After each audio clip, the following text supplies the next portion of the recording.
नमस्कार, मैं हूं अभिषेक जोशी और आप देख रहे हैं डिफेंस सूत्र। आज हम बात करेंगे 3 बेहद अहम मगर दिलचस्प खबरों पर जो हमारे देश की सुरक्षा को एक नए मुकाम पर ले जाने की तैयारी में है।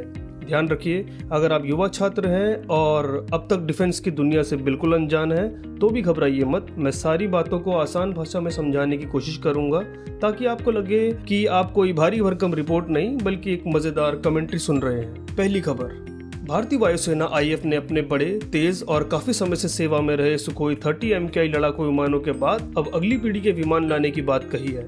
इस नए प्लान का नाम है AMCA, advance medium combat aircraft. समझिए कि पहले वाले विमान पुराने जमाने के स्मार्टफोन की तरह है और AMCA एक नए 5G फोन की तरह अधिक ताकतवर, हल्का और नए जमाने की तकनीक से लैस। आईएफ ने 2 स्क्वाड्रन AMCA MK1 यानी इसकी पहली किस्म और 4 स्क्वाड्रन AMCA MK2 अगली और भी बेहतर किस्म खरीदने की तैयारी कर ली है।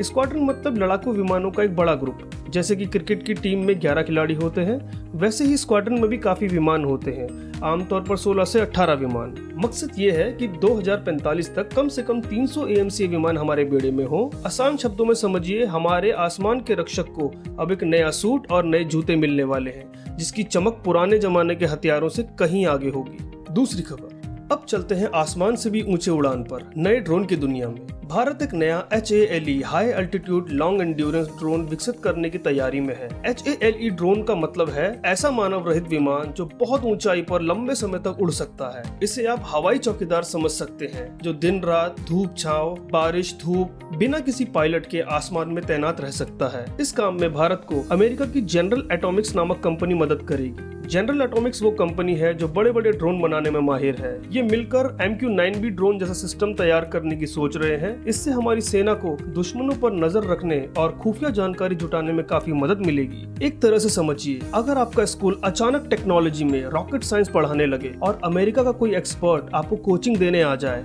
तो इतना तो तय है कि आपकी क्लास का रिजल्ट जबरदस्त होने वाला है। तीसरी खबर, अब जमीन से चलते हैं गहरे पानी के अंदर। भारतीय नौसेना अपनी न्यूक्लियर अटैक सबमरीन परमाणु शक्ति से चलने वाली पनडुब्बी को और एडवांस बनाने पे काम कर रही है। 2 नई न्यूक्लियर अटैक सबमरीन बनाने की मंजूरी मिल चुकी है और कुल मिलाकर 6 ऐसी पनडुब्बियां आने वाले समय में हमारी नौसेना के पास होंगी। इस नए सबमरीन की खास बात है पंप जेट प्रोपल्शन सिस्टम। सरल भाषा में कहें तो पनडुब्बी के पिछले हिस्से में लगा प्रोपल्शन सिस्टम पानी को इस तरह फेंकता है जैसे कोई जेट पंप। इससे पनडुब्बी तेज, शांत और ज्यादा छुपकर चल सकती है, यानी दुश्मन को पता भी नहीं चलेगा कि समुद्र के भीतर क्या चल रहा है। समझ लीजिए जैसे कोई धावक या रनर अचानक नॉर्मल जूते छोड़कर सुपर साइलेंट जेट पैक वाले जूते पहन ले तो वो तेज भी दौड़ेगा और दुश्मन को पता भी नहीं चलेगा कि वो कहां से आया। ये तीनों खबरें बताती है कि भारत अब डिफेंस टेक्नोलॉजी के नए जमाने का हीरो बनने की राह पे है, चाहे वो आसमान हो, अंतरिक्ष सा ऊंचा माहौल या समुद्र की गहराई। उम्मीद है अब आप भी समझ गए होंगे कि हमारे डिफेंस सिस्टम में क्या नया और धमाकेदार होने वाला है। अगर आपको ये जानकारी पसंद आई